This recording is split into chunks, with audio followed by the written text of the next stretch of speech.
cedera apa enggak, ya cedera tapi minimal. Tapi ini sangat penting supaya apa? Kita tahu ya pasiennya tidak sadar. Ini mudah buat menentukan pasiennya tidak sadar. Ini yang terakhir, yang terakhir. Rasanya di Cupit. pasiennya tidak ada respon, tidak berespon sama sekali. Ya, di sini Pak. Ini di atas atau enggak di sini, di tulang ini. Kenceng aja. Sakit banget atau enggak di sini. Pasien kalau misalkan pura-pura pingsan, pasti dia ada berkedip atau apa itu. Oh ini ya, ini pasiennya masih aman. Kalau polisinya pingsan juga Ya bisa aja seperti itu. Kita kan sekali lagi nggak bisa milih pasien ya. Ya seperti itu ya. Ya kalau misalkan amit-amit misalkan di sini ya bisa aja. Ya. Atau nggak sekali lagi satu lagi di sini. Berarti di belakang aja menginjak ya, di bahu sini. Pencet aja yang kencang. Ya. Ini tidak akan mengakibatkan cedera yang fatal. Ya. Tapi untuk merespon nyeri di sini cukup kuat ya. Jadi kalau pasiennya apa namanya udah kita yang terakhir udah kita cek rasa nyeri ya di sini udah kita cek rasa nyeri, pasiennya tidak sadar juga, maka kita nyatakan oh benar bahwa pasien ini nggak pura-pura, pasien ini tidak sadar ya, pasien ini tidak sadar. Setelah itu setelah kita nyatakan pasien tidak sadar, langsung minta bantuan atau call for help ya, minta bantuan ya, jangan langsung kita melakukan tindakan, tapi kita minta bantuan dulu supaya apa? Nanti jika pasiennya sadar atau tidak sadar, bantuan datang. Atau enggak minimal kalau kepolisian mungkin harus ada saksi, ya enggak? Ya, penting kalau pasiennya hidup, kalau pasiennya lanjut meninggal, ya bisa aja yang ngasih bantuan itu dijadikan tersangka. Ya enggak? Bisa kan Pak seperti itu? Ya, makanya itu perlunya saksi itu di situ. Setelah kita nyatakan tidak respon, maka kita minta tolong. Pak, minta tolong panggilkan ambulan, ada pasien tidak sadar. Segera. Ya. Itu tugasnya penolong utama ya tadi ya. Atau buku siapapun di situ instruksikan bantuannya dan harus jelas. Ya. Pak, minta tolong dong pasti datang kan. Cuma dia mau ngapain belum tahu, tapi kita harus jelas. Pak, minta tolong panggilkan polisi misalkan yang terdekat atau panggilkan warga yang terdekat, segera panggilkan ambulan, ada pasien tidak sadar. Oke. Setelah kita minta tolong, kita lanjut yang tadi, kita cek kebutuhan dasarnya, yaitu pasiennya harus bernapas dan pasiennya jantungnya harus berdetak. Ya. Kalau pasiennya nggak napas, nggak berdetak, itu nanti lama-lama dia meninggal. Ya. Caranya seperti apa? Yang pertama yang harus kita pastikan itu jantungnya dulu berdetak. Salah satu tanda jantungnya berdetak itu ada nadinya ya, nadi. Ya. Nadi yang kita periksa adalah nadi karotis atau nadi di daerah sini. Nah, daerah sini. Ini kalau ngomong pakat ada ini ya apa? Jakun jari kiri atau ke kanan. Iya. Seperti ini. Patokannya jakun dulu, terus digeser sedikit Pak, 2 jari saja. Posisinya seperti ini. Ya. Ada boleh Ketemu nggak berdetak Kak? Tapi jangan pakai jempol, pakai jari yang lain. Karena kalau jempol itu pembuluh darahnya lebih besar, kemungkinan punya kita. Ya. Nah seperti ini ya. Jika jantungnya tidak ada atau tidak berdetak, artinya otomatis jantungnya tidak berdetak atau tidak memompa lagi. Ya, maka aliran darahnya kan nggak lancar ya, dan sirkulasinya nggak lancar. Maka kita bantu dari luar. Ya. Kan pompa jantung itu harus berdetak seperti ini ya. Nah ini tujuan kita memompa itu adalah memompa dari luar supaya jantungnya tetap berdetak, aliran darahnya tetap jalan. Ya, karena aliran darah itu yang bawa makanan, bawa oksigen, semuanya, nutrisi. Nah itu kita harus alirkan. Kalau cuma statis itu udah habis. Ya, makanya kita harus alirkan dengan cara kita bantu dari luar. Ya, posisi bantu dari luar tuh posisinya, cara menentukan posisinya ini ada tulang dada ya. Ini yang ujungnya bawah. Ya oke, tentukan dulu ujungnya di bawahnya, terus habis itu 2 jari ke atas atau 3 jari ke atas, 3 jari ya, 3 jari ke atas ya, atau enggak kalau laki-laki ya bukan ini ya, bukan porno, tapi emang seperti itu ya. Kalau laki-laki ini sejajar dengan putih, tengah-tengahnya di sini. Ibu-ibu susah ya Pak, jangan putihnya, pokoknya patokannya 3 jari di atas, taji pedang ya namanya ya. Iya. Kadang putihnya nggak di tempat yang sesungguhnya. Walaupun kita pakai baju ke ini kok, kenapa? Apa aja ya? Terus habis itu 3 jari nenek sudah ke sini. Jadi tengahnya puting di sini. Tahu? Nenek. Oke, lanjut ya. dong. Oke, setelah kita tentukan posisi yang mau kita apa namanya resusitasi ya, atau mau kita kompresi bahasanya ya. Ya, tiga jari tadi kita posisikan tangan kita yang paling kuat di bawah seperti ini ya. Kalau misalkan yang kiri yang kuat, ini.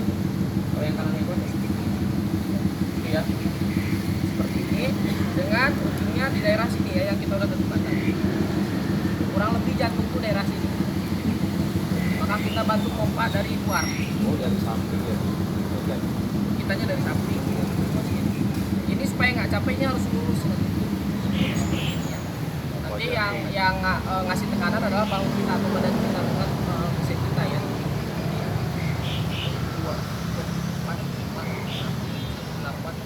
Kekuatannya bukan dari yang sih Pak. Ya dari pundak kita. Dari Soalnya, badan kita. Yakin aku kalau mau coba selama 2 menit aja udah capek. Cuma kalau kita pakai berat badan kita, itu kita bisa. Kamu jadi pasien. Seperti itu ya. Oke. Selama berapa kali Mas ini tekanannya? Tekanan seperti ini. Sebenarnya kalau di standarnya kalau untuk orang awam ya. Untuk orang awam cukup seperti ini aja sampai setiap 2 menit. Ya, setiap 2 menit sekali seperti ini kan ada apa namanya tadi kita udah manggil orang ya. Nanti apa namanya kita tolong waktu setiap 2 menit diteruskan saya supaya muter. Ya, terus 2 menit seperti ini terus kayak gitu. Berarti 2 menit apa yang dilakukan? Cek tadi kembali. Ya. Dan tujuan kita itu buat mengembalikan lagi jantungnya supaya berdetak. Maka kita evaluasi nih hasil kerja kita atau hasil tekanan kita ada apa enggak. Kalau ada nadinya kembali, otomatis pasiennya jantungnya masih berdetak. Ya, mau pasiennya tidak sadar, nggak apa-apa. Yang penting jantungnya dulu berdetak. Percuma kita pasiennya misalkan patahnya dulu kita ambil segala macam itu nomor sekian, tapi jantungnya dulu harus berdetak ya. Oke, jantungnya sudah berdetak. Misalkan ada nadinya, jantungnya sudah berdetak, apa yang kita lakukan? Nah, selanjutnya cek napasnya. Kalau udah ada jantungnya, kita cek napasnya. Caranya seperti apa? Ya, cara seperti apa? Pijit kalau bahasa Indonesia, tapi dan kepalanya dibentukkan ke atas ini, terus si dagunya ditarik ke atas. Nah, ini ya, ini dibentukkan ke bawah, ini si dagunya tarik ke atas. Tujuannya buat apa? Buat kita melihat nih. Takutnya di sini ada area yang ada benda asing yang menghalangi napasnya, napas pasiennya. Kalau kita kira-kira bisa ngambil, misalkan ada cairan atau apa, kalau ada cairan seperti apa? Diingat saja supaya keluar cairannya. Dia tidak menghalangi oksigen masuk. Ya. Misalkan. Kalau misalkan benda asing, contohnya ada biji ya. Ya biji atau apa, atau bakso gitu kan, bisa aja kan selek angkat, ambil aja kalau bisa diambil ya, langsung aja ambil. Dan kita udah pakai pengaman tadi ya, ambil aja langsung. Caranya gimana? Bisa seperti ini, mas bikin begini Jarinya harus buka, yang satu korek ya? ya. Kalau mulutnya tertutup sama caranya makanya seperti ini, buka gini, tarik. Ini tujuannya buat membuka, satu buat menahan jalan napasnya supaya selalu terbuka, supaya oksigennya bisa masuk. Yang kedua kita buat melihat ada benda asing di dalam. Ya, Benda kalau asingnya tadi kita kepalanya didongakkan, pasti posisi ini lehernya akan otomatis dongak. Jadi mudah untuk kita melihat di dalamnya ada sumbatan atau enggak. Tapi kalau posisinya datar, rada sulit. Membukanya gimana? Ya tadi kita dongakkan dulu, tarik mulutnya ke bawah, kemudian kita lihat di situ, pasti kebuka. Kalau misalkan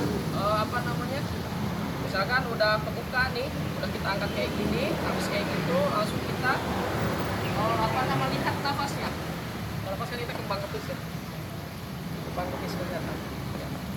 Kita lihat nafasnya, kita dengarkan suaranya nih sama rasakan hembusannya.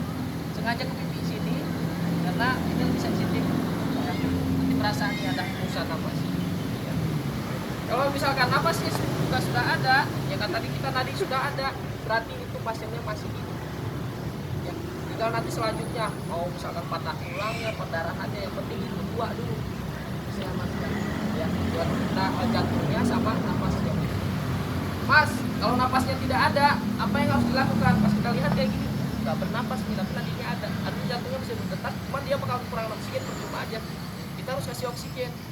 Nah ini, karena kita sekali lagi tidak tahu kalau ketemu di jalan, tidak tahu pasiennya ini penyakitnya apa, apakah ada paru, selama ini ya istilahnya risiko tertular, maka itu tidak dilakukan. Cukup hanya tadi aja. Tapi jika terjadinya, bayangkan, jika terjadinya istilahnya di keluarga kita, mungkin nggak, atau teman kantor yang tahu kita riwayat penyakitnya ya, yang tahu oh ini aman, apakah akan kita lakukan nggak, kita tolong? Itu pasti dilakukan kan, apalagi buat keluarga sendiri minimal. Ya, kita lakukan pertolongannya seperti ini. Yang tadi setelah dibuka, kita lihat buka ada napasnya ada. Kita kasih napas bantuan, ya, napas bantuan dari luar, kita tarik napas, habisnya itu kita tutup hidungnya ya, semua lubang tutup dulu, yang hidung yang di atas ya, hidung, habis kayak gitu masukkan mulut kita seperti ini, sepuluhnya, habis kayak gitu tiup, ya.